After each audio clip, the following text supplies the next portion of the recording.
خو چې کم کارونه خدای ځان سره ساتلی دي او مال اختیار نه دی راکړی، بچې پیدا کول او وجل، مال جون راکول او سایستل، روغ صحت راکول او بیماری راوستل، عزت راوستل او ذلت راوستل، دا خدای ځان سره ساتلی دي. دې کې به څه کوو؟ که دې کې موږ وړه خورو نو برباد به شو. لکه د چا زوی مړ شو او دې ټول عمر سر تندې وی او دې ژړا کوي، رښتیا وایه دا خپل زوی واپس جم دې کولی شي؟ نه، صرف ځان لیړو خوړه. یا یو سړی دی او دې بې عزته شو او دې شپه ورځ پروت یو په دې تکل کې چې دا خو زما عزت لا، دا به څه کوم؟ دا دشمن خو وجل غواړي او دې په سوچ او ټینشن کې پروت دی. دشمن به یا مړ کی یا به نه کی، که مړی که ګناه شوه او که مړی نه که سوچ کې پروت دی. دی به څه کوي؟ یا یو سړی دی فصل کري، ته خدای په دې مکلف کړی چې زمینداره کوه، ته خدای په دې مکلف کړی چې دکانداري کوه، تا ته خدای وی کسب کوه، ته دا هر څه کوې او بیا دې فصل ګلی و. اوس به څه کېږي؟ دکان دې د شپې غلو و، مال نشته. ډېر خلک وایي یاره زه خو لګیم منځونه هم کوم او تجارت هم کوم، خو صاحب د ورځ مې د یو نه بتره ده، دا اوس د خدای کار دی. او ډېر خلک معمولي مزدوري کوي، په ګاډو ټماټر خرڅوي، غریب سړی دی، خدای والا ښه روزي ورکوي. نو ته به خپل کار کوې، کسب به کوې، دا روزي د بره نه د خدای ورکوي. اوس سړی غریب دی، دی به څه کوي؟ که دی اړه خوري ټوله ورځ، یا خدایه نه خو ما په دې کې موټر وګټه او نه مې پکې بنګله وګټله او نه مې پکې جایداد واغېسته، نو ټول عمر به اړه خوري. نو حضور پاک د دې یو ډېر ښکلی دم مونږ ته ښولی دی چې کوم څیز ستا په وس کې نه دی او د خدای په اختیار کې دی، هلته به څه کې؟ النبي علیہ السلام فرمایي ورض بما قسم الله لك تکن اغنى الناس. ځان په هغه څیز چې کوم څیز خدای درکړی دی بس په هغې صبر وکړه. چې کوم شی خدای درکړی دی په هغې راضي شه د خدای نه، نو ستا نه لوی مستغني او ستا نه ښکلی جون والا به بل څوک نه وي. دی دم راته وخوه، خدای زامن درکړي لور نشته، بس وی خدای ته ښه پوهېږې زه نه پوهېږم، دې کې به زما خیر وي. بس ګوره مستغني شوې، سوچونو نه خلاص.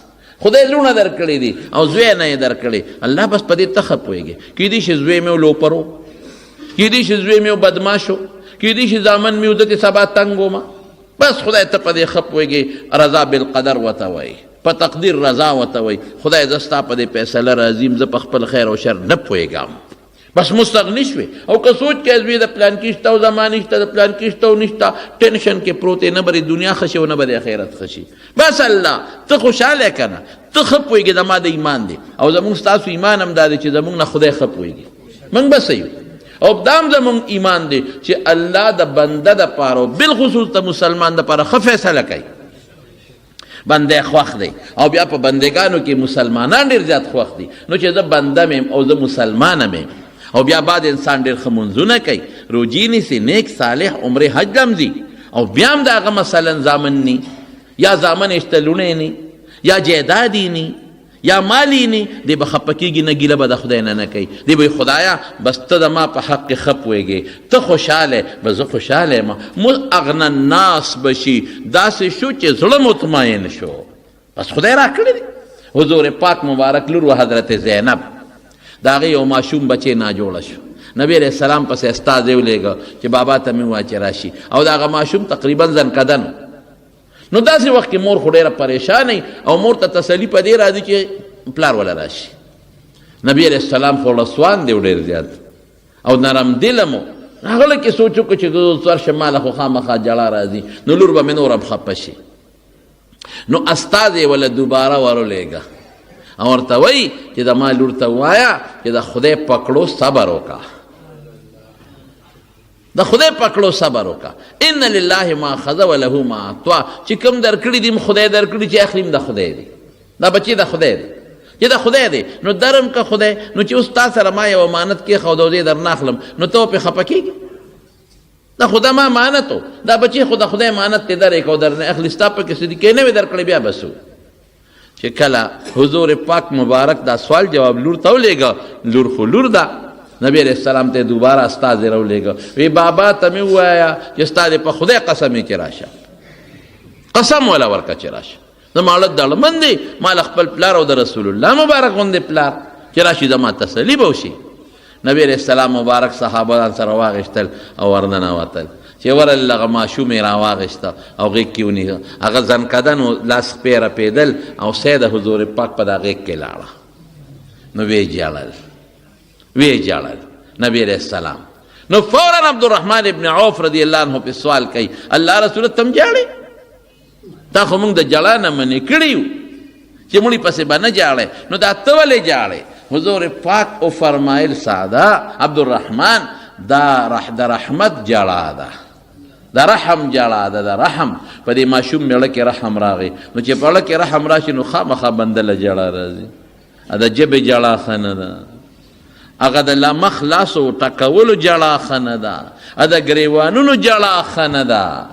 اقته وی ان لله ما اخذ وله ما اعطى وكل عنده باجل مسمى، چې درکې خدای درکې، چې اخلي خدای اخلي، هر چا لپاره خدای یو نیټه مقرر کړې ده. نو جړا راشي، غم او صدمه راشي د مارونو، خو خلاصېږي به پسو، د زړه ټینشن به پسه ختمېږي، سکون به پسه ختمېږي. ادا چې د خدای په دې کار ته صبر وکړې او په دې راضي پاتې شې.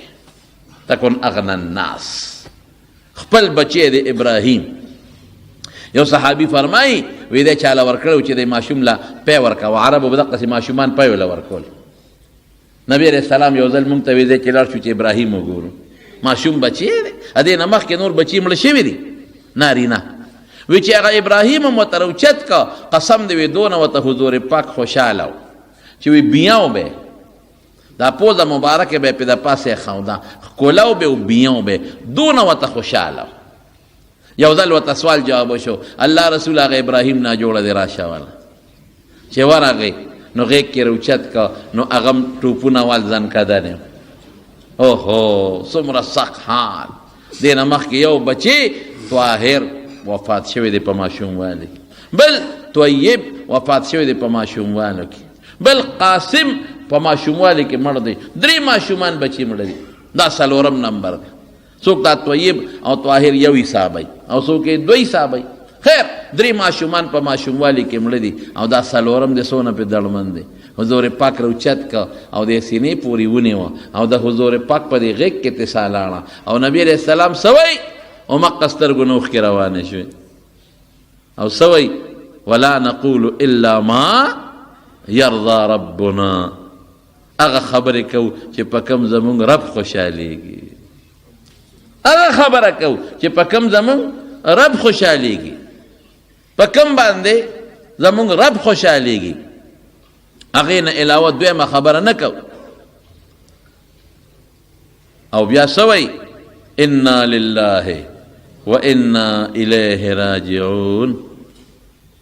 او بیا سوی انا على فراقك یا ابراهیم لمحزونون. ابراهیم استا په جدای مونږ خپه یو، غمجن یو، خو لا نقولو بله خبره نه کوو، هغه وایو چې زمونږ رب ورباندې خوشحاله شي، چې الله پې خوشحالي. هغه خبره کوو. ګوره دې ته رضا بالقدر وایي، بچې څه الله پاک زمونږ دپاره مقرر کړي دي او مونږ وایو الله دا تا مقرر کړل، بس دا ستا د طرف نه دي. که مال راکې بس ما خو خپل وست کوشش به کوم، چې نه راکې نو په زور یې د نوالم څه، په زور خو دې نه نشم اخیستی، بس زه پې خوشحاله یم، خدای په دې لږ هم خوشحاله، خدای ډېره دې راکړې ده په دې هم شکر ادا کوم، خدای جون لږ دې که ډېر دی پې خوشحاله یم. بچي هلکان دي که جینکې دي که ګډوډ دي که لږ دي که ډېر دي بیا پې خوشحاله یم، که دې راکه بیا خوشحاله یم، که دې واغش بیا پې خوشحاله یم، حسن دې راکه لا خوشحاله یم، خشتن یم بیا خوشحاله یم،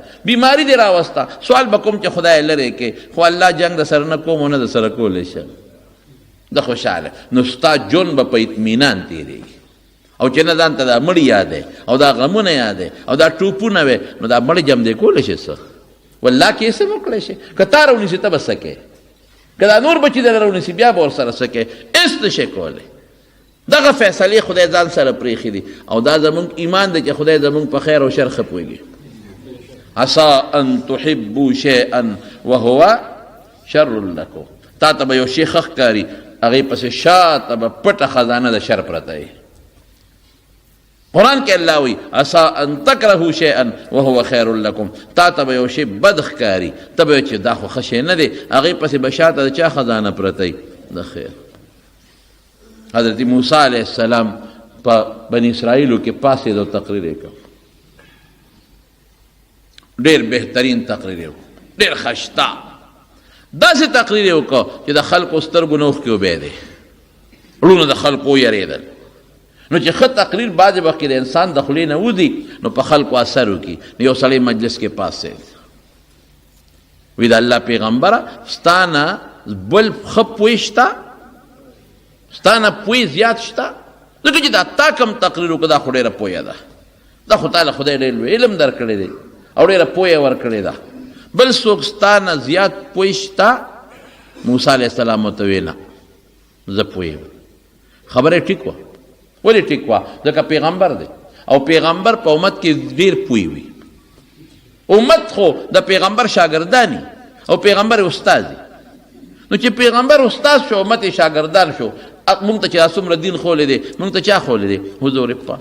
نو د صحابه د پیغمبر علیه السلام نه زیات پوی په صحابو کې بل څوک نه. ټیک ده خبره، شاګرد دی هغه استاد یوه، بل امت چې زده کړه کوي پیغمبر نه کوي، پیغمبر چې زده کړه کوي د چا نه کوي؟ الله نه کوي، د چا شاګرد دی. نو خبره ټیک ده، تاسو ما نه زده کړه کوئ، زه د خدای نه زده کړه کوم، تاسو زما شاګردان یې، زه ستاسو استاد یم. تاسو ته چې مسله پیښه شي ما نه به تپوس کوئ، کیدای شي ما سره جواب وي یا نه، خو که ما ته څه مسله پیښه شوه نو ما ته به اشکال نه پیښېږي، ما له به خدای فورا اطلاع رالیږي. نو خبره ټیک کړې وه، خو دا ټکي چې دا زه ښه پوهېږم که نه دا د خدای نه خوښه. رسول الله صلی الله علیه وسلم فرمایي دله پکار و چې دی ویلو چې الله ته پته ده. ظاهر کې خو تاسو ته زه دین ښیمه، خو نور الله ته پته ده. دی و نه وي نو فورا جبریل علیه السلام وله راغی، وی یو سړی دی چې ستا نه زیات پوه دی، هغه سره یو علم شته او تا سره نشته.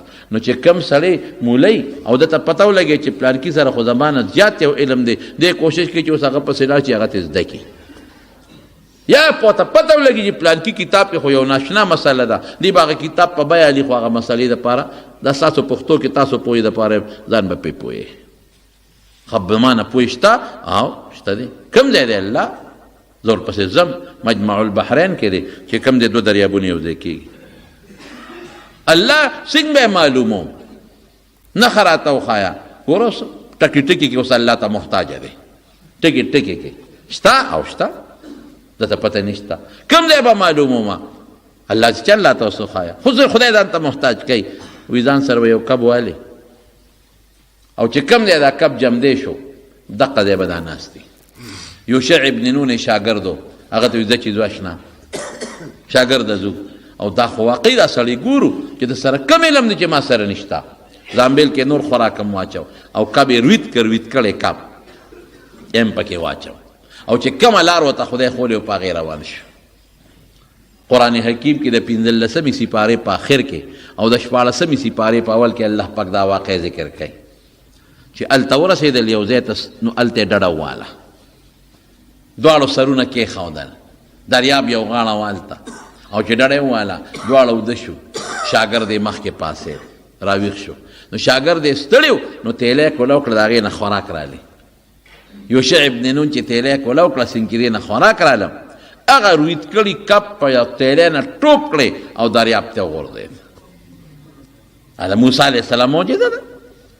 الله طاقت قدرت لري چې دریاب ته څنګه ټوپ کړی او ورپرېوته، د دریاب اوبه لکه د تاخچې په شانتې دقسې شوې، سورنګ پکې جوړ شو، لکه د غټ پیپ په شانتې یو سورنګ چې جوړ شي. حالانکې د اوبو خاصیت دا دی چې اوبه یو بل سره جنګېږي، اوبه فاصله نه پرېږدي یو بل سره، لیکن دا معجزه شوه. د کب جمدې کېدل ځان نه معجزه شوه، دریاب ته ټوپ کول ځان نه معجزه شوه، او په دریاب کې بیا یو غټ سورنګ جوړېدل دا ځان نه معجزه شوه. بس شاګرد یې وی دا خو څه ناشنا کار وشو. ودرېږه استاد جي راپاسې موسی علیه السلام. نو زه به ورته دا قصه کوم چې موسی علیه السلام راویښ شو، شاګرد نه خدای خبره یېره کړه. یېره او یاده د چا په لاس کې ده؟ اوس ګوره بعضې څیز خدای ځان سره ساتلی.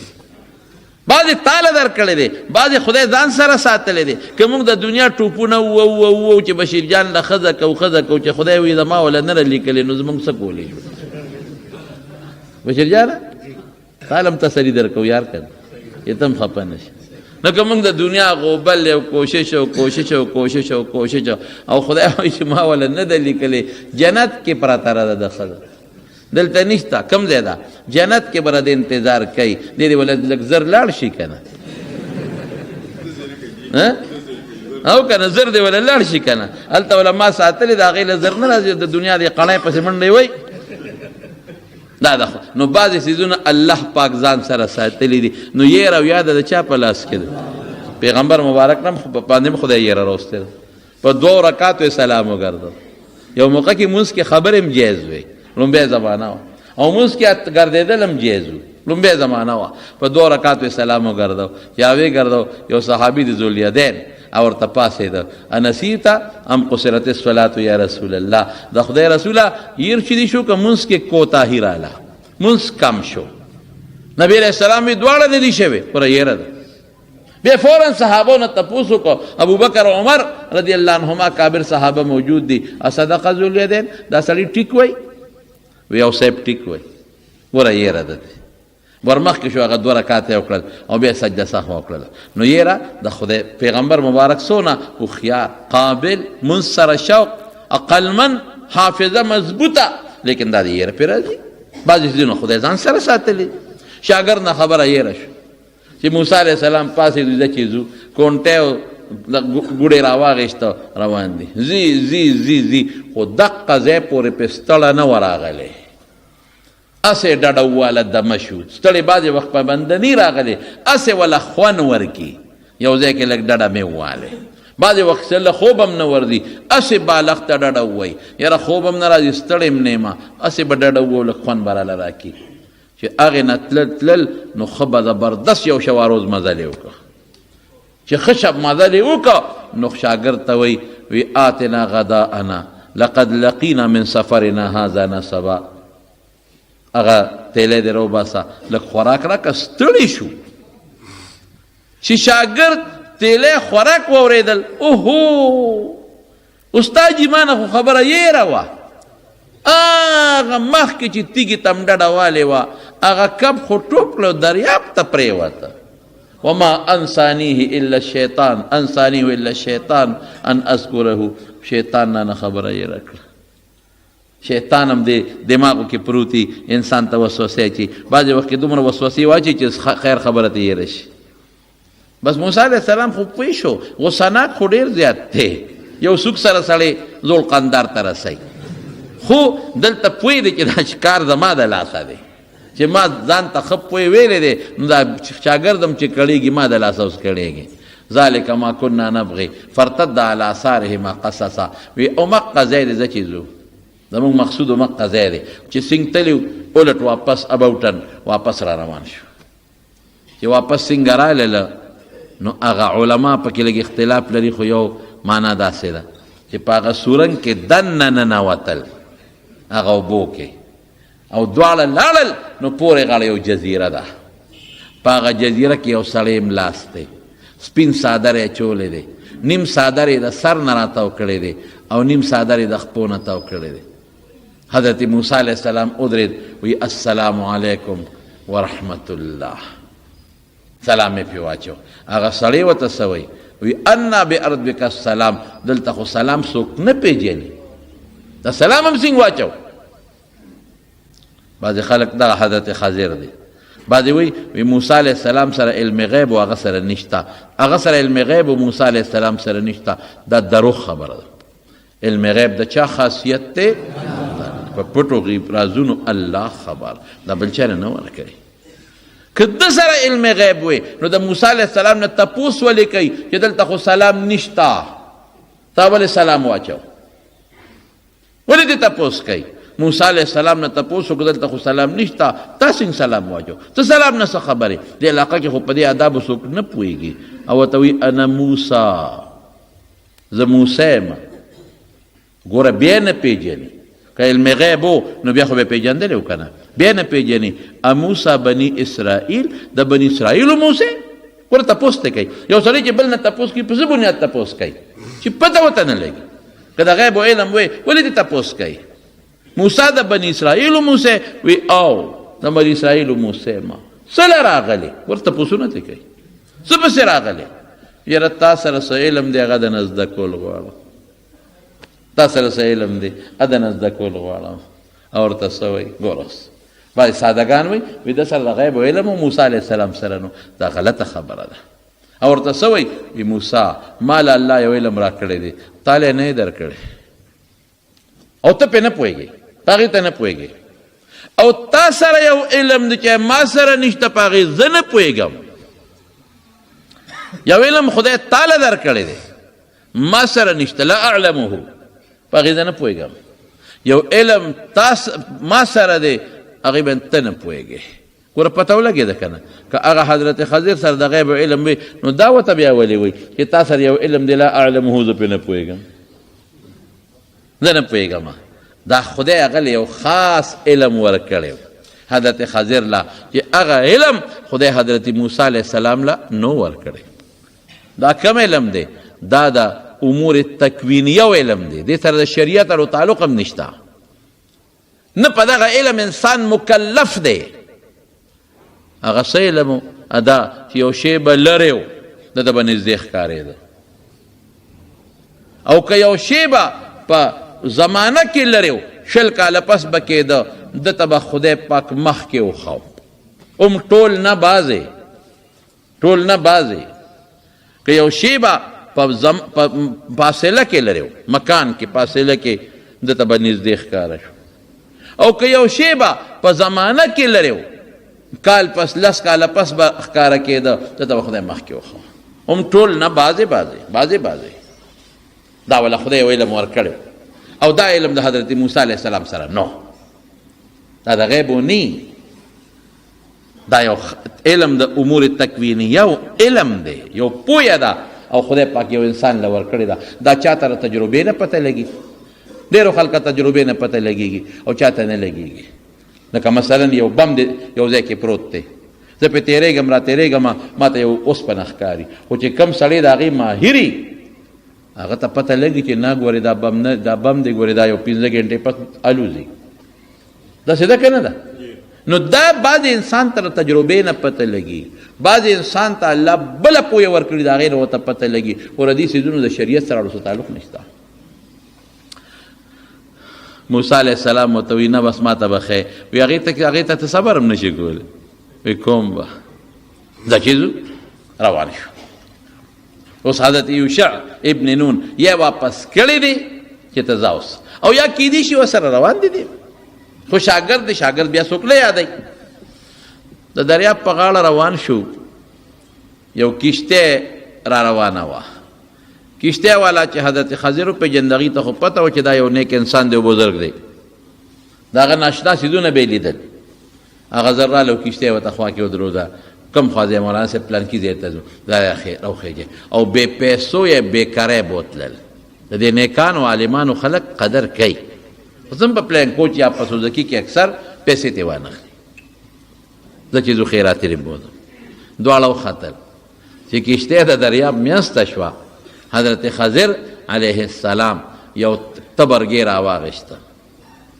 او چې ډز یې ورکړ نو د کشتۍ نه یو غټه دړه جدا کړه موسی علیه السلام ورته وایي دا دې څوک کړل اخرقتها لتغرق اهلها لقد جئت شیئا امرا دا تخته وباسې خلک غرق کړې د خدای بنده اوس به اوبه راننوځي موږ به هم غرق شو او دا ټول خلک او څه وایي خیراتي راوچت کړو مفتو کې راوچت کړو خیره سره وکړل نو عمدت الی سفینتهم نو تا وله کشتۍ غرق کې تا سره څوک خو کې ته ورسره بد کې او خلک هم غرق کې چې دی ووایي نو حضرت خضر ورته وایي ما درته نه وایي چې ما سره سب کار نشي کولی نه ویلی بس موسی علیه السلام پوه شو وایي ښه زه به زه ټیک شوه بیا به دویم سوال نه کوم بیا به نه کوم چې د کشتۍ نه او موسی علیه السلام زر تخته واپس په هغه ځای کې کېښوده او څادر او ټوکلې راغشتې چې پکې په زور ورکمه او دا غاړو ته ولګوم چې ښه په زور باندې پرس ورشي اوبه را دننه نه شي. حضرت خضر هغه تختم ته خوا غورځول او څادر یې مخ خوا کړ. دا خوا کړه اوبه ولې راځي؟ یاره واقعي اوبه نه راتلې او خلکو هم غږ نه کو. هغوی ته خو یو لوی ولی الله د زمانې ښکارېده او علما لیکي اختلاف په دې کې شته چې حضرت خضر پیغمبر دی که د خدای ولی دی، خو محققین علما لیکي چې دا پیغمبر و. هر پیغمبر د خدای ولی د پیغمبر و. ځکه وروستو په خپله وایي وما فعلت وانا امري، دا مې په خپل اختیار نه دی کړی. او قرآن حکیم کې الله تعالی فرمایي وعلمناه من لدنا علما، یو خاص علم مې ولا ورکړی دی. او هلته ماشوم وجني، نو ماشوم په الهام څوک نه وجني، الهام څه حجت نه دی، د خدای په امر به وجني. نو علما لیکي راجح هم دا ده، محققین هم لیکي چې دا پیغمبر و چې کشتۍ نه کوز شي او ماشوم لوبې کولې. حضرت خضر ورغی او ماشوم یې د سر نه رونیو په دواړو لاسونو کې او زور یې ورکړه چې کلپ شو، سر یې ورته مات کړ. پیغمبر له خدای طاقت ورکړي، خورې لوی طاقت چې سر یې مات کړ. موسی سم ورټوپ کړ. دا دې څه وکړل؟ اقتلت نفسا زکیة بغیر نفس لقد جئت شیئا نکرا. دا خو دې ډېر خطرناک کار وکړو. ماشوم دې بې ګناه عمل کړه، د خدای بنده داسې کوې. ګوره ما تا ته نه وي چې ما سره صبر نشي کولی. یاره بس وي داسې کار دی، یو ځل مې پرېږده، نو که په درېیم ځل مې ووې نو بیا څه خپله خوښه ده. اوس موسی علیه السلام چې ورسره واده وکړه بیا ولې په اعتراض کوي؟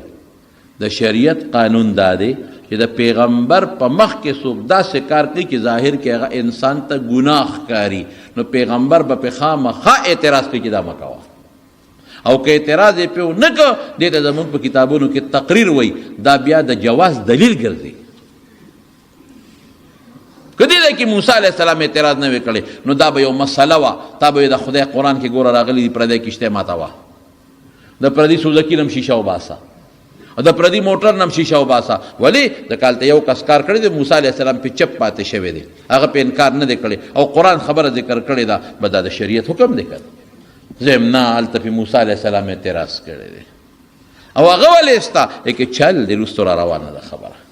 نو پیغمبر مخکې چې څوک وجل کوي او پیغمبر په چپ پاتې شو، دا خو د دې خبرې دلیل دی چې دا خبره جایز ده. یعنې پیغمبر په ناجایزو چپ نشي پاتې کېدی. اوس په لاره تلل انطاکیه او ښار د هغې په خوا ورتېر شو. هلکه موږ مسافر یو، خدای مو بخښه ډوډۍ راوړی. هغه د جهان شوم پړقو، هغې ځای مړه موږ ځان له د لوګي مړه شو، تاسو له موږ نه ډوډۍ غواړئ. بعد شومانې ډوډۍ ورنه کړه چې په لاره تلل یو دیوال پکې کوږ دی او قریب و چې را پروتې وې. حضرت موسی علیه السلام ودرېده او دیوال ته لاس اړم کو، نیغې که یو لاس سره مخامخ برابر که. موسی علیه السلام ته دا دې څه چل وکړه؟ مونږ د هغوی میلمستیا شوه، د چومپړق بچو نوړی ډوډۍ را نه کړه، اته دیوالونه ونه جوړی. او چې دې جوړو نو ورسره به خبره کړې وه چې دا دله جوړو، خو مونږ باندې ډوډۍ خو خورئ که نه؟ دا دې څه چل وکړو؟ هغه وی هذا فراق بیني و بینه، بس زما ستا نه کېږي، زه خو چې خپه خوځوم ته را باندې اعتراض کې، زه چې کار کوم نو ته دا دې څه چل وکړو؟ نو هر وخت زما ستا خو دا د مرۍ نیول نه کېږي. دا جګړې خو استاد او شاګرد چې هر وخت په جګړې هغه ته سبق ویلی شي، کوم ځای سبق ویلی کېږي؟ دا نه کېږي، دا زما ستا جنجال. زه به کار کوم او ته یې ولې دې وکړو، زه به کار کوم او ته یې ولې دې وکړو، دا نه کېږي استاد جي، بس کاکاجي نور زما ستا نه کېږي. موسی علیه السلام هم پوه شو چې واقعي اوسه پورې خو ما هم ډېره ګزاره وکړه، دونه ګزاره خو ما اوسه پورې چا سره نه ده کړې، زه خو زما خو یو سوپ کې کمال دی، خدا خو زما استاد دی، خدای خو در رالیږلی منو ادب خو به کوم. یعنې هغه قبطي چې کله هغه روانې کو او موسی علیه السلام ورته سوک ورنیغ کو او صرف ادب یې ورکو، خو چې یو سوک یې ورکو بس هغه ډرون حمله وه، هغه په ځمکه پرېوته او خرخر ساتې ووته. سار له بل سره جګړه کوله، راشه کنه موسی بل جګړه کوي، خو چې ورمخکې شو هغه بل وي چې پرون خو د یو بېغمه کړی خو ما له دې سوک راکړه، ما هم بېغمه کې. ای موسی دا څه کې؟ دا نه جو زورور او بدماش جوړی، دا څه کې؟ عیاذا بالله.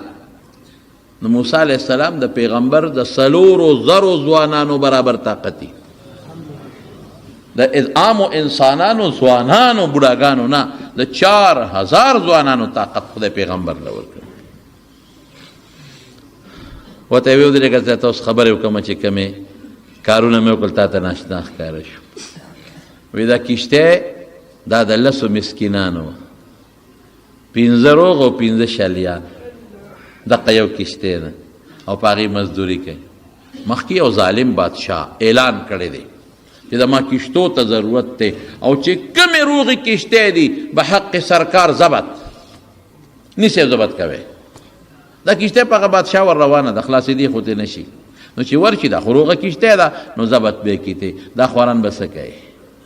نو ما ولا عیبجنه کړه، تخته مې ته وستا چې د بادشاه کارداري دا وویني او وګوري، وایي به چې دا خو سوری ده دا نه ضبط کوو. بادشاه وایي روغه ضبط کوي. نو دې غریبانانو ته به دا کښتۍ محفوظ پاتې شي.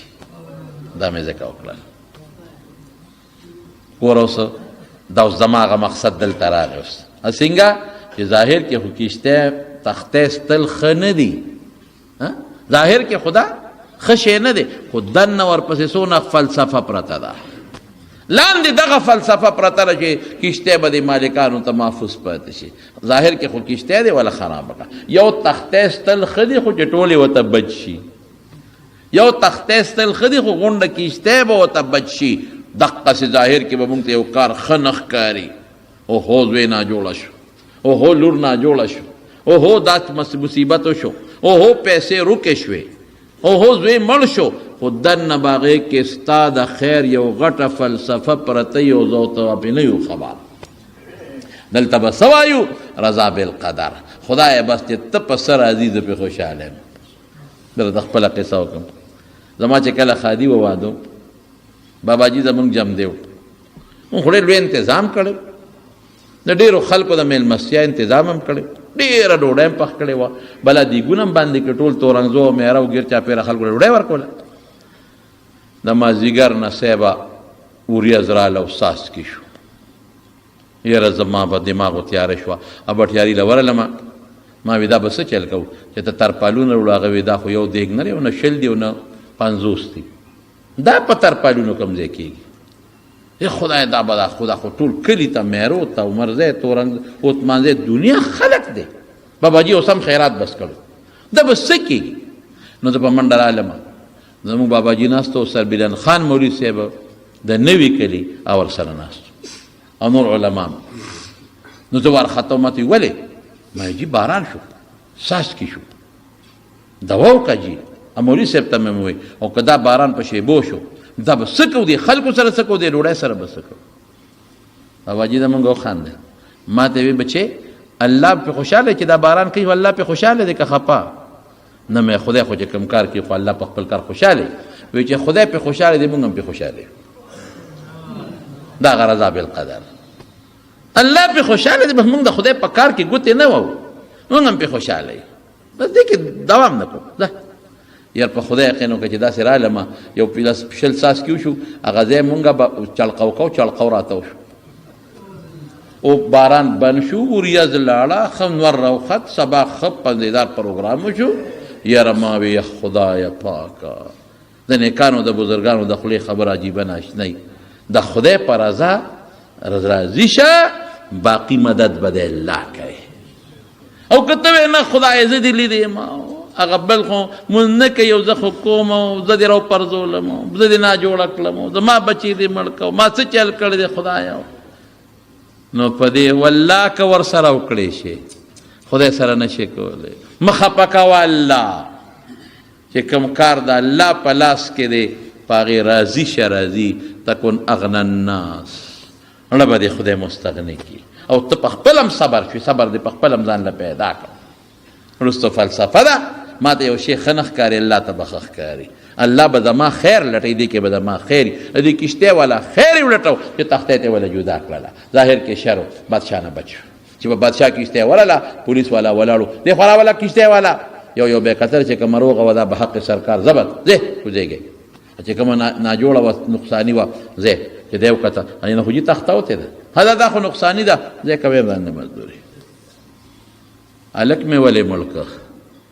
د خدای په علم کې دا ماشوم کافر و چې دی کله لوی شي دی به کافر او د مور او د پلار به د ګمراهۍ غټه ذریعه مور پلار به هم کافران کوي ځان سره.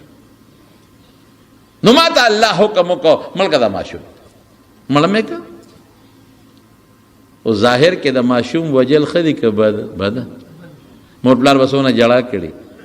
او بیا علما لیکي چې د دغې ماشوم په عوض کې الله پاک دې مور او پلار یو جینۍ ورکړه. اوس بیا عقل دلته کار نه کوي. ښه زوی لو واغېشته او جینۍ په جینۍ خو چې د چا پیدا شي خو مخې تک تور شي خپئ. د مارونو قسم دی د مور او پلار لپاره په دې زمانه کې لور د زوی نه ډېره بختوره ده. ټیک ته په زوی نه سب راغی، زوی وارث شو، دا خدای کار دی، خو لور بختور شی دی. ډوډۍ پردی خوري، دوا خپل مور او پلار ته کوي. او ډېر زامنه مو لیدل چې پلار او مور یې بوډاګان شي، د هغې پلار بوډا مور او بوډا پلار خدمت بیا هغه واده کړي لور کوي او دا خپل بچی نه کوي. دا هم ډېر ولیدل واده کړي لور، او چې په کور ناسته لور د هغه د پلار خدمت کوي. په کور ناسته لور هغه خدمت کوي او پسې دواګانې کوي او پسې خیراتونه کوي. او هغه زامن چې هغه مال یې ورته پاتې دی هسې د خلکو د شرم نه کوي به خو لور نعمت دی د پلار او مور دپاره. لور رحمت دی، لور خدای ورکړه. خیر ظاهر کې عرف کې خو واقعي د سړي کې راځي چې دا د ما لوره شوه. علما لیکي د هغې لور په اولاد کې رب العالمین او یا پیغمبران پیدا کړل. اوس هغه زوی خو که د وجلې خو ور الله ښه پوهېږي. عسى ان تکرهوا، تا ته به یو شی بد ښکاري لیکې به خیر وي. اجعل الله فيه خیرا کثیرا، الله پکې خیر اچوي، لوی خیر. دیوال مې ولې نیخ که؟ ځکه مې نیخ که چې دا د دوو یتیمانانو دیوالو او پلار یې مړ دی او دې لاندې خزانه پرته ده. که دا پرېوتې وې تربورانو یې خزانه راغېسته په خپل منځ کې تقسیموله، ما ته الله وې نیخ کوله. ما فعلته عن امري، الله وې نیغې که. نو ما ته الله حکم وکړه چې نیغې کا چې دا کله بالغان شي بیا به وله خدای راوغورځوي خپله خزانه به راوباسي. په دې وجه مې کړي. دا الله حکم وکړه پیغمبر ته، ما فعلته عن امري، ما نه دي کړی، ما ته الله دا حکم دا وکړه. ورنو دا د غیب علم نه دی ښه. ولې حضور پاک اسه وایي اوهو وددت ان موسی لو صبر، یاره که موسی علیه السلام صبر کړی وي نو موږ ته به ډېرې خبرې معلومې شوې وي. ګوره پیغمبر ته هم د دې علم نشته، رسول الله مبارک ته هغه ته هم نشته. هم تمنا کوي، امید لري چې که د صبر کړی وي نو موږ ته به ډېرې خبرې معلومې شوې. خو د ما د خبرې مقصد څه دی؟ هغه دا چې یو الله دل یو فیصله وکړي نو په هغې راضي شه. او که تا ته شر ښکاري اوهو دا خو نه شو، زوی بیمار شو، زوی مړ شو، مال لاړ، خزانه روکه شوه، ناجوړه شم، پلار ناجوړه شو، زه خو مونځ کوم، دا تکلیف ولې ورسېد، دا مصیبت ولې ورسېده، نو دا ظاهر کې تا ته مصیبت ښکاري خو دننه پکې ډېر لوی خیر پروت دی. خیر نه ته نه خبر، تا ته د هغه خیر پته نه لګي. بس چې خدای دې لکه ما فیصله کړې ده په هغې راضي شه. ورده بما قسم الله لک، خدای چې کوم شی تقسیم کړی دی بس په هغې راضي شه. الله بس چې تا راک هغه ظاهري خو انسان له صدمه خامخا راځي، لیکن پړه کې به څه وی الله بس چې ته پې خوشحاله یې زه خوشحاله یم. رضا بالقدر، په تقدیر رضا. خدای بس تا زما دې زوی له لږ جون لیکلی و که نه، هېڅ خبره نشته.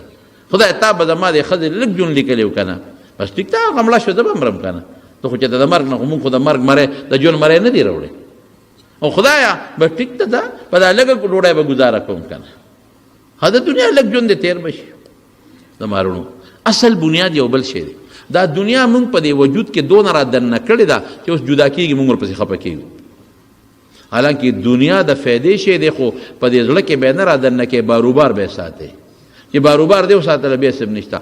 یو مثال تاسو در کوم، دا کشتی ده نه، کشتی بغیر د اوبو نه چلیږي نه. بې د اوبو نه کشتی که څوک کشتی د اوبو نه بار راوباسي نو کوم دی چلیږي. او که په اوبو کې دن نه نو دا سمه ده، خو چې بار دې راوویسته او د انورونو والا ټک ټک وبچوي ختمه به شي. د اوبو کې خوشحالي کشته ژوند دی د اوبو سره دی بار خرابېږي د اوبو نه بغیر ګزاره نه کېږي خو د اوبه به باروبار انواله به پکې دا وي او که د اوبه پکې دننه رالی وایه که نه کشتی به غرقېږي که به نه غرقېږي نو دغه اوبو نه بغیر د کشتی ګزاره نه کېږي لازماً به اوبو کې وي خو د اوبه به باروباري او که دننه رالی د کشتی تبی دغه رنګې د دنیا د دې مال دولت بچو نه بغیر زمونږ ګزاره نه کېږي خو دا به باروبار ساتو که دا هم دې وجود ته را دننه کړل تبی ده کب نه دی کب دا په اوبو کې دننه دی بغیر د اوبو نه ګزاره کېږي زمونږ یو مولوي صاحب دی دا کب چې سړی وخوري نو بیا مو بس کي چې کب دی وخوړه که نه نو اوبه به سکې نو زمونږ یو مولوي صاحب دی هغوی د دې کب په ژوند هم بې د اوبو نه ګزاره نه کېږي او په مرګ هم بې د اوبو نه کېږي دی چې همدې دی هم د اوبو نه بغیر ګزاره نه کېږي او چې مړ شو نو هم بغیر د اوبو نه ګزاره نه کېږي هلته واره به ورته ایږدي هلته به ورته واره ایږدي او چې دې وخوړه نو سکاو به سکه ژوند او مرګ کې اوبه غواړي لیکن تاسو د کبانو والا نه تپوس وکړئ د دې کب چې یو ساس کې اوبه هم تېرې شوې دي مري دی به اوبه نه تېروي بلکل ما یو ځای کې یو ځای ته تللی وم نو هلته کې ما ته چا وی چې دلته په دې یو سړي او یو دوستو هغه د کبانو فارم جوړ کړی کبان یې ټول مړه شو چې کبان یې مړه شو هغه په یو ګاونډي باندې دعوا وکړه دا تا ورته دارو اچولي ما ته چا وی صلح وکړه کني خبره دشمنۍ ته رسې ټوپکې راوباسي خیر هغه چې ما تر څو رابطه وکړه بیا بل چا ولا روغه کړې نو زه تعزیت لاسې ورغلم ما روغه بدله وکړو زه شکر دی روغه خو شوه دا څه چلو یاره ما ته وی چې مونږ خو دا ګمان وکړه چې دا دارو چا چولی دي وایي وروسته پته ولګې چې دارو نو په څه مړه شو دا کبانه لکه وی دا په دغه شپه ګلی شوې وه نو مې ګلی وواله وی نه دا خو د کبانو ماهرین هم بیا راوغوښتل هغې وی چې دا کب کله ګلی وشي دا کب پې ګمان کوي چې دا څه ښه شی دی نو خوله وازه کې ویښ خوري نو چې دا کب ګېډې ته وبلاړې دی مړ شو